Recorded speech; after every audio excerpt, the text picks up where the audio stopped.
Now, one thing I want you to realize is that your desire to play a game or to not play a game is fundamentally emotional in nature. I want you to think about that. Right? You don't play a game because you have to or because you ought to. Not very often and not for very long if that's the case. I mean, okay, we go to work because we have to. We need to earn a living, we need to get money, you need to have income, etc., etc., etc. Um, but when it comes to things that are non-essential, and okay, alright, gaming is non-essential, um, we do it because we want to, not because we have to.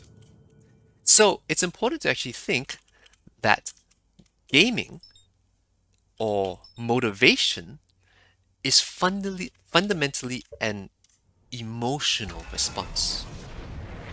Think about that. Right? You play games because you want to. Wanting to is an emotional response. You stop playing games. Oh, wait, give me a second. Okay, no, I thought I was going to crash into the sun in a moment. Um, you fundamentally stop playing games because you felt like not playing them anymore. In whatever way or for whatever reason, it has frustrated you, irritated you, upset you to the point where you said, you know what? Nah, I'm done. So even in life, ooh, ouch. Even in life, you gotta think if you want to get yourself motivated or you want to motivate someone else to do something, you've got to speak in the language of emotions. How do certain things make you feel? People will only do something if they feel like doing something. Ooh, here we go. And same for you. Ultimately, you will only do something if you feel like doing something. That's why things like emotional intelligence is really, really important. In fact, this looks like a terribly desolate, boring planet. If this was your motivation, this desolate, boring, useless planet, you probably won't be doing very much things.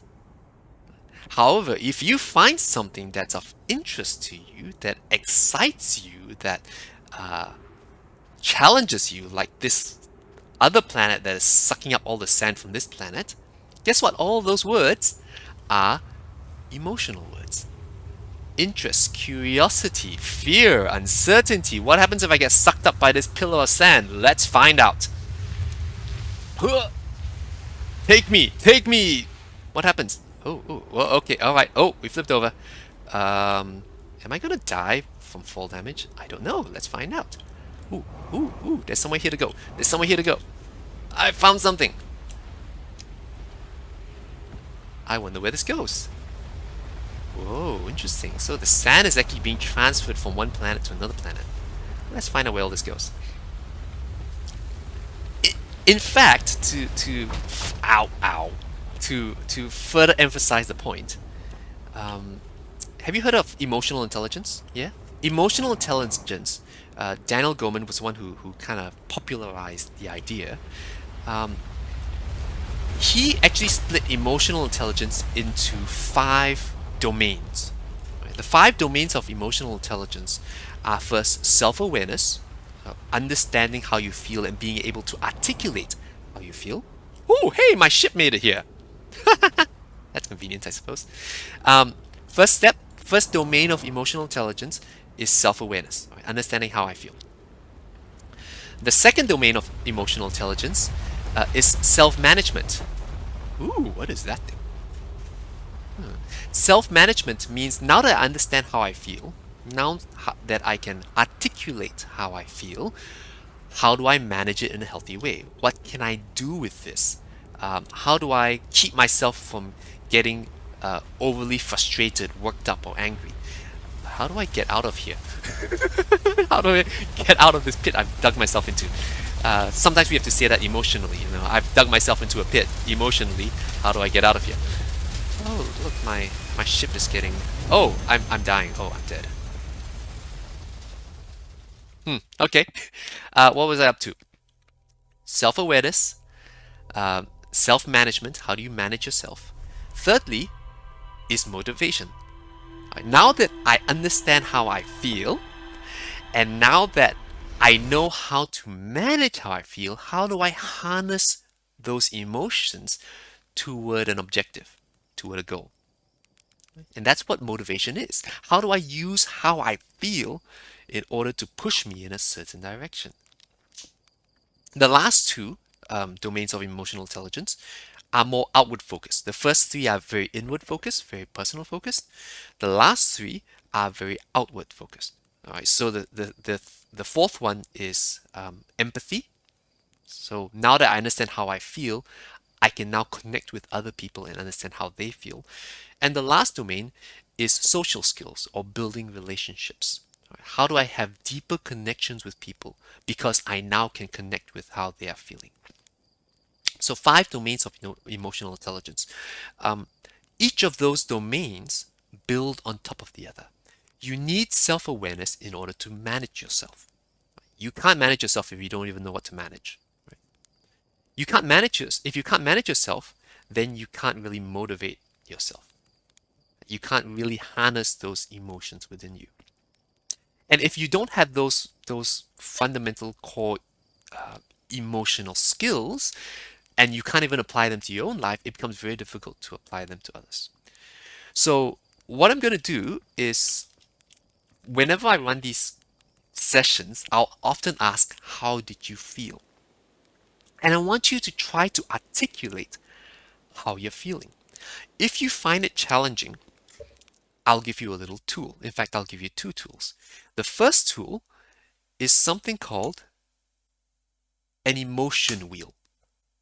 You can Google this up. You don't have to take a screenshot. I'm kind of half blocking the picture anyway. But an emotion wheel is really helpful because it starts off in the center of very basic emotions. Happy, sad, disgusted, angry, fearful, bad, surprised. Very simple emotion words. But the further out you get, it gets more and more specific. All right. So for instance, you might be happy, but are you happy interested? Or are you happy content? Or are you happy playful? If you're playful, are you cheeky? If you're content, are you just feeling joyful? Are you curious?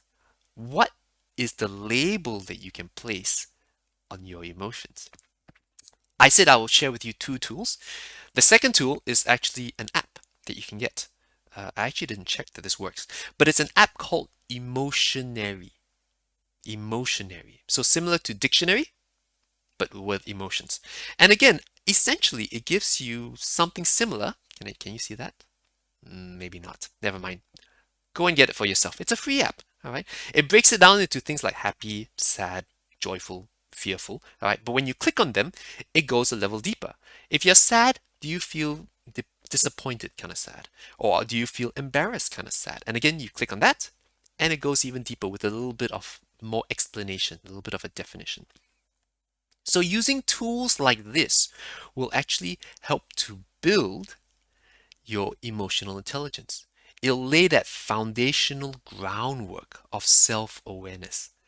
It's only when you start putting labels on how you feel that you can begin to manage how you feel. And if you can't manage how you feel, you are prone to emotional outbursts. You are prone to just straight laziness because you can't be bothered. You are prone to being swept around and swept away by your emotions. So, motivation is fundamentally an emotional state. And if we want to apply some of these principles of motivation in our life, we need to start understanding how we feel. Does it make sense? Hopefully that helps. That's an EQ lesson right there.